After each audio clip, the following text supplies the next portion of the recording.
तो जैन साथियों, आप लोग सामने फिर से नया वीडियो में स्वागत है। तो आप लोग ने कमेंट्स कर रहे थे कि सीएसएफ फायरमैन के सिलेक्टेड कैंडिडेट से आपके परिचय करवाते हैं। तो ये सर हैं, देखिए इनका सिलेक्शन 2071 वैकेंसी में हुए थे और अभी फ़िलहाल में इनके 2 साल से 3 साल एक्सपीरियंस हो गया और 17 में कि 19 में ट्रेनिंग किए थे और अभी चल रहे 4 साल इसके एक्सपीरियंस हो गए। तो आपके टाइम में कितने वैकेंसी थे? हमारे टाइम में जब फॉर्म भरा गया था तब 450 के आसपास वैकेंसी था। तो देखिए 450 के आसपास वैकेंसी थे और वैकेंसी 450, लेकिन आपके एग्ज़ाम के बाद वैकेंसी बढ़ाए भी गए थे। एग्ज़ाम होने के बाद 898 वैकेंसी कर दिया गया था उसको जी। उसको पहले तो वैकेंसी कम था, फॉर्म भरा गया, बाद में एग्ज़ाम हुआ, एग्ज़ाम के बाद वैकेंसी को डबल कर दिया गया था। मतलब डिपार्टमेंट को ऐसा लगा कि कैंडिडेट्स ज़्यादा है और वैकेंसी को बढ़ाना पड़ गया कैंडिडेट्स के अकॉर्डिंग। और इस बार भी आपके 90 से 95 हज़ार कैंडिडेट्स है, तो अभी भी कुछ इन्फॉर्मेशन आ रही है कि आपकी वैकेंसी बढ़ाई जाएगी। तो सर आपने कैसे तैयारी किया था वो थोड़ी सी स्टूडेंट को बताइए, कैसे प्रिपरेशन, आपकी स्ट्रेटजी कैसी रही वो बताइए। स्ट्रेटजी सबसे पहले तो एग्ज़ाम जो है CHS लेवल का ही होता है। 12th लेवल का अगर पूछा गया, साइंस मांगा गया तो उसमें 12th को तो बीच में कंक्लूड करेंगे। तो CHS लेवल की जो तैयारी कर रहा था उसका तो कंफर्म है, उसका तो हो जाएगा अच्छा।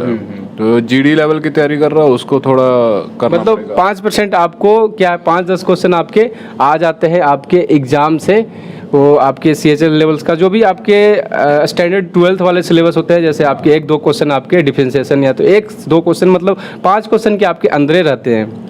हाँ, 12th का फिजिक्स केमिस्ट्री मैथ का भी क्वेश्चन काफ़ी पूछा जाता है। मैथ के जो 12th लेवल के क्वेश्चन है वो भी काफ़ी पूछा है। GD के लेवल जो 10th लेवल के क्वेश्चन है वो भी पूछते हैं, लेकिन 12th लेवल के भी क्वेश्चन पूछते हैं। ऐड कर दिया गया, कुछ ऐड करते हैं। जो 12th लेवल का तैयारी करके जाएगा उसका तो सिलेक्शन हो जाएगा, बाकी तो एवरेज में रहेंगे।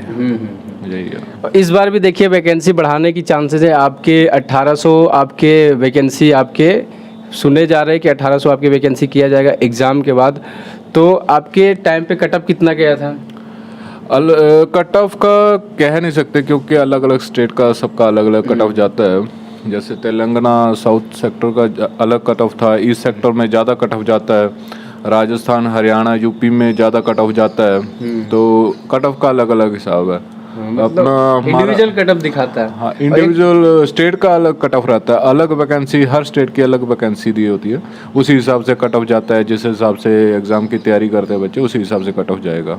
ये कंफर्म मतलब नहीं फरमाता है कि आपके स्टेट में कितने कट ऑफ गए हैं। हाँ। ये दिखाता है नहीं, हाँ, स्टेट वाइज जब सिलेक्शन हो जाती है कट ऑफ दिखाएगा नहीं, सीधा सिलेक्शन हो जाएगी, आपका लिस्ट में नाम आएगा और आपको मेडिकल के लिए बुलाया जाएगा। कट ऑफ का कोई लिस्ट जारी नहीं करते। कट ऑफ का खुद आप अपना कट ऑफ देख सकते हैं बस इंडिविजुअल की आपके कितने मार्क्स थे। मार्क्स भी दिखाते नहीं है, वो तो आपको आंसर की जब आएगी तब आप देख सकते हैं कि आपके कितने मार्क्स बन रहे हैं, उसमें कट ऑफ का आपको बताएगा नहीं कोई। अगर मानते कोई कैंडिडेट्स अगर एग्ज़ाम दिया, उसके पेपर अच्छे गए, तो जैसे 1 लाख कैंडिडेट्स आपके एग्ज़ाम देंगे, उसमें से 1 लाख कैंडिडेट्स फिजिकल में पास है, उसमें से तो 2% कैंडिडेट्स जो कि अदर में सिलेक्शन हो गया होगा या तो फिर अब्सेंट होंगे कुछ, और 1 लाख में अभी 1149 वैकेंसी है, तो कितने रिजल्ट देने की संभावना है? रिजल्ट मतलब जैसे ये 1 लाख में कितने को मेडिकल के लिए बुलाएंगे? हाँ, ये सही पूछा आपने। जैसे कि आप मेरे टाइम में भी 95,000 लगभग आदमियों ने एग्ज़ाम दिया था, तो जितनी वैकेंसी थी उतनों का ही रिजल्ट उन्होंने निकाला था। 898 आदमी ही मंगवाए थे, जिसमेमें कुछ आदमी मेडिकल देने के लिए नहीं गए, कुछ अनफिट हो गए, उसमें से कुछ ट्रेनिंग करते हुए छोड़ के भाग गए। लास्ट में जो 638 आदमी जो है लास्ट में फाइनल ट्रेनिंग कंप्लीट किए थे। यानी आपके इस बार 1800 सुनाई में, मतलब कि जो भी इन्फॉर्मेशन आ रही है कि आपके वैकेंसी को 1800 तक कैंडिडेट्स को लिया जाएगा। अगर 1800 लिया जाएगा तो आपके रिजल्ट भी 1800 ही आएंगे। हाँ, अगर 1800 वैकेंसी होगी तो 1800 आदमी को ही बुलाया जाएगा। ऐसा कोई सिस्टम नहीं है कि रिजल्ट के 4 गुना 5 गुना, ऐसा कुछ नहीं? नहीं, ऐसा कोई सिस्टम नहीं है इसमें एक ही लिस्ट जारी होगी, दोबारा फाइनल लिस्ट कोई नहीं आएगी। यानी एग्जाम के बाद आपके डायरेक्ट मेडिकल की लिस्ट आएगी और मेडिकल पास होने के बाद ज्वाइनिंग कीजिए। जब एग्जाम के बाद आपको सीधा मेडिकल के लिए बुलाया जाएगा, लिस्ट जारी होगी, आपको लगभग एग्जाम के रिजल्ट के 1 महीने के बाद आपका मेडिकल ले लिया जाएगा। ओह अच्छा। अब आपकी जब सिलेक्शन हुए थे तो आपकी मेडिकल टाइम पे मतलब मेडिकल कैसा लिया जाता है, ज़्यादा हार्ड या नॉर्मल? नहीं, मेडिकल नॉर्मल लिया जाता है, इतना हार्ड नहीं है। वो नॉर्मल मेडिकल अलग अलग सेंटर का, हमारा दिल्ली में हुआ था, किसी का रांची में हुआ, किसी का कहीं हुआ, अलग अलग सेक्टर का अलग अलग मेडिकल। मतलब CSF के द्वारा ही मेडिकल लिया जाता है? नहीं, इसमें अलग अलग डॉक्टर रहते हैं, CISF के हैं, कुछ ITBP के, अकॉर्डिंग टू मतलब यूनिट्स के ऊपर। यूनिट्स के ऊपर है। और कुछ कैंडिडेट्स कमेंट्स करते हैं कि सर हम 2-3 साल से प्रिपरेशन कर रहे हैं, ऐसा कोई सिस्टम नहीं है कि पेपर लीक हो जाएगा, हम लोग का प्रिपरेशन चल रहा हो गड़बड़ा जाए, ऐसा तो कोई सिस्टम नहीं, ऐसा कोई सिस्टम नहीं CSF है। में तो ऐसी कुछ चलती नहीं है। नहीं, ऐसा कुछ नहीं है बिल्कुल कि secure। एग्जाम लीक होने का संभावना कोई नहीं है, क्योंकि खुद CSF एग्जाम कराती है। हाँ, क्योंकि CISF फायर का एग्जाम कम ही लोग देते हैं, उनको कई जगह ऐसी हैं कि उनको फायर के बारे में पता भी नहीं है। जी जी। और GD के ही ज़्यादा वो मानते हैं, GD के बारे में ही SSC लेवल का ही तैयारी करते हैं, इसलिए इसमें एग्ज़ाम लीक होने की संभावना नहीं है। जी बिल्कुल।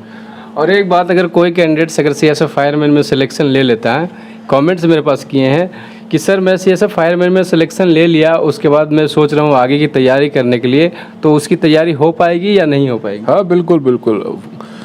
CSF में आने के बाद आप आगे की तैयारी कर सकते हो, इसमें कोई दो राय नहीं। आप किसी अलग डिपार्टमेंट में भी जा सकते हो, ऐसा कोई वो नहीं है। मतलब आपके ऊपर डिपेंड करता है कि आप टाइम मैनेज कैसे कर सकते हैं। बिल्कुल, टाइम मैनेज करना आपके ऊपर डिपेंड करता है, और आपको थोड़ी सी देखना है। हाँ, और ये बात एक है कि आप थोड़ी सी ट्रेनिंग के बारे में, आपके मुंडली में कितने वीक की ट्रेनिंग होती है और फिर आपके हैदराबाद में कितने वीक की ट्रेनिंग?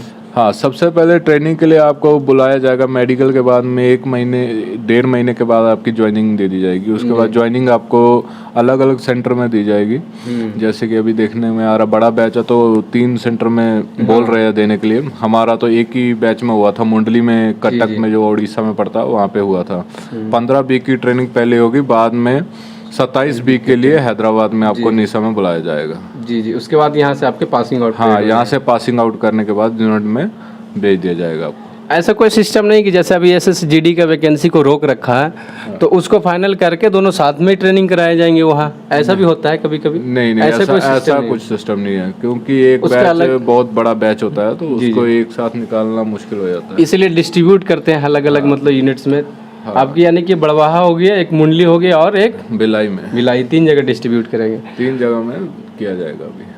उसके बाद इसकी थोड़ी सी जॉब प्रोफाइल बता दीजिए, जैसे यहाँ अगर सिलेक्शन फायरमैन में हुई है तो क्या क्या मतलब फैसिलिटी नॉर्मल रूप से CAPF में फायरमैन में क्या क्या मिलती है, वो थोड़ी सी बता दीजिए। फैसिलिटी CAPF में जो सबका है वो, हाँ, सबका सेम ही है लगभग। जो बेसिक पे आपका 21,700 से शुरू होगा, उसके ऊपर DA जितना परसेंट जो चल रहा है, हाँ, DA आप परसेंट जो बेसिक का जोड़ सकते हैं। उसके बाद में अलग अलग यूनिट का आपका हार्डशिप अलाउंस है तो वो मिलेगा, फायर अलाउंस भी मिलेगा आपको। फायर अलाउंस तो 2700 मिलेगा ही मिलेगा। उसके बाद में आप HRA, जिस सिटी में आप अपने फैमिली रखे हुए हैं वहाँ वो मिलेगा आपको। गाड़ी का खर्चा मिलेगा, TPT मिलेगा, किसी जगह में सिंगल TPT है, किसी जगह में डबल TPT है, तो ये चीज़ आपको मिलने वाली है। एक लड़के बोल रहे थे कि सर सिलेक्शन लेने के बाद 2 साल के बाद क्वार्टर मिलती, तो ऐसी तो कोई सिस्टम नहीं है? नहीं, ऐसा कोई सिस्टम नहीं है। आपको जो यूनिट में ट्रेनिंग कंप्लीट होने के बाद आप में यूनिट में जाते ही अगर वैकेंसी है तो आपको क्वार्टर मिल सकता है, अगर नहीं है तो आपको वेट करना पड़ेगा, कुछ वेट करना पड़ेगा, क्योंकि आपके क्वार्टर खाली भी होना चाहिए। अगर आपकी ज़्यादा अर्जेंट है तो फिर आपकी बाहर के लिए आप अप्लाई कर सकते हैं, बाहर रहने के लिए। बिल्कुल, आप हर जगह में ऐसा नहीं है, किसी जगह में अलाउ करते हैं बाहर रहने के लिए, आउट साइड में। मतलब अकॉर्डिंग टू सिचुएशन, आपके एरिया के अकॉर्डिंग निर्भर करता है कि वो एरिया कितना सिक्योर है। अब ज़्यादा डिस्टर्ब एरिया रहेगा तो फिर बाहर आपको क्वार्टर नहीं मिल सकता, यही है रीज़न। तो ये होगा, कुछ हर यूनिट का अलग अलग रूल है, यूनिट कमांडर पे डिपेंड करता है। कहीं जगह में बाहर अलाउ करते हैं, कहीं में नहीं करते। और थोड़ी सी आप मेडिकल के फैसिलिटी के बारे में बता दीजिए कि जो भी आपके साल में एक बार क्या होते हैं, जो भी मेडिकल फैसिलिटी सबके लिए एक जैसी है। आपको फैमिली के लिए मेडिकल सिक्योर मिलेगा, आपको अपने लिए मेडिकल सिक्योर मिलेगा, कैंटीन फैसिलिटी मिल जाती है। जी, तो ये चीज़ मिल जाती है। ऐसे तो कोई दिक्कत नहीं है फायरमैन में। मेरे हिसाब से लगता है कि CAPF में सबसे बेस्ट CISF है और CISF में सबसे बेस्ट फायरमैन है। आपके हिसाब से क्या है? ये बिल्कुल सही बोला आपने।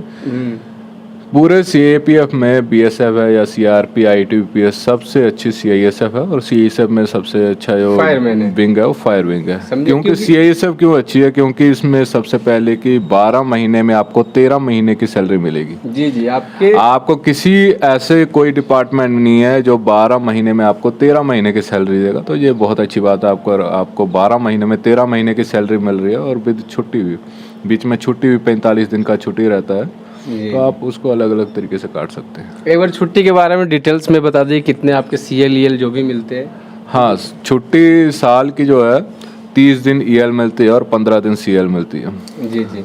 परमिशन अलग से वो तो मिलता है मतलब सबको। उसको ऐड करके आपके मान की जगह तो 60 डेज हाँ, प्लस बन जाते हैं। 60 दिन तक आप छुट्टी आराम से बना सकते हैं। जी जी। यानी मुख्य रूप से आप देखिए तो आपके 30 जो CL मिल रहे हैं, आपके 1 महीना एक्स्ट्रा आपके सैलरी में मिल रहे हैं, जो कि आपके फर्स्ट 6 मंथ तक आपके हाफ मिलेंगे और उसके बाद आपके लास्ट 6 मंथ तक आपके हाफ मिलेंगे। यानी कि एक महीने का आपकी एक्स्ट्रा सैलरी हो गए। और काफ़ी कुछ सर आपके डॉट्स को क्लियर किए होंगे। और कुछ लास्ट में आप बता दें कि जो भी कैंडिडेट्स पास है फिजिकल में, उसके लिए लास्ट क्या कैसे किस चीज़ पे ज़्यादा फोकस करें और किस में मार्क्स अच्छे उठते हैं आपके, जैसे रीजनिंग हो गए, हिंदी हो गए। सिलेबस तो आपके 25-25 ही है।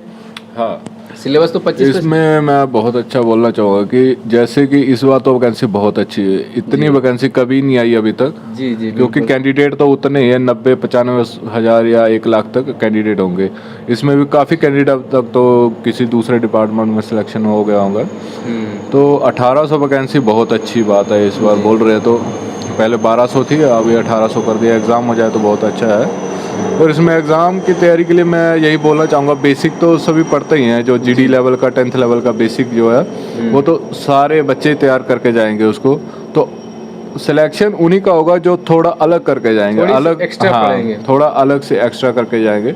एक्स्ट्रा में क्या है, जो आप CHSL लेवल का मैथ रीजनिंग है या थोड़ा इंग्लिश टच है, इंग्लिश भी जरूर पढ़ के जाना। अगर आप चूज करते हो एग्जाम में तो आपको इंग्लिश पढ़ना पड़ेगा। हाँ, इंग्लिश तो मेन, इंग्लिश भी पढ़ना है। रीजनिंग मैथ के क्वेश्चन भी होते हैं और उसके बाद में GK लेवल का या करंट अफेयर लेवल वो भी क्वेश्चन पूछे जाते हैं।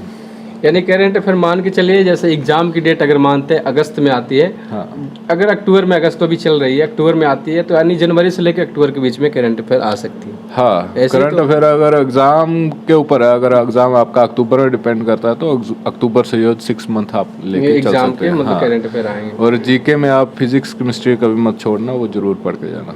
यानी देखिए आपके साइंस बेसिस पे ये आपके जो भी कैंडिडेट्स हैं, क्योंकि इसके फॉर्म भरने के टाइम पे आपके साइंस मांगा गया था, फिजिक्स केमिस्ट्री मैथ, तो आपके फिजिक्स केमिस्ट्री से क्वेश्चन तो रहेंगे ही रहेंगे।